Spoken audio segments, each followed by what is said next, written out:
Masu kallon Indian Hausa fim, yau muna da zafafa top 19 zafafa ne daga kamfanin Sultan. Yau na ranar Ladi, yau za a saki wannan zafafa fina-finai. Masu kallon Indian Hausa fim, kana so ki Indian Hausa fim a ko ina kake, a duk inda kake, to babbar dama ce wannan ta same ka idan ka haɗu da wannan bidiyo. Kana so ki Indian Hausa fim, ga nan ba nan na jima a saman wannan bidiyo. Farko ka ɗauka kai sallama a WhatsApp, kai bayani kana so ki Indian Hausa fim.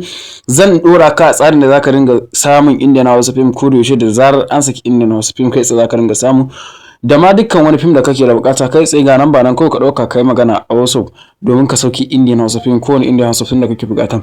To wannan top 19 ne zafafa da kamfanin Sultan kai tsaye. To duk mai bukata yana so na sauke, kamar yadda na faɗa, ka ɗau number waya kai magana a wasu Telegram. A ko ina kake, a duk inda kake, a kowace ƙasa kake, kawai ka ɗau wannan number waya kai magana a wasu.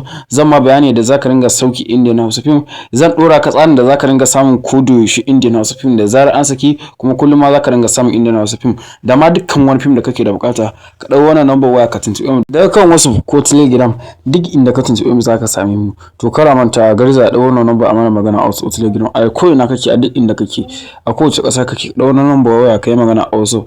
To kara manta idan yau ne farkon zuwa wannan channel ɗin, ayi subscribe, ayi like, domin shine zai baka damar samun sababbin fina-finai da sababbin bidiyoyin mu da zarar mun saki kamar haka. To a ɗau number wannan waya a biyo mu daga kan wasu. Muna da zafafan fina-finai, yau muna ranar Ladi, ranar sakin fina-finai. Kar a manta a biyo mu da kan wannan number waya akan wasu.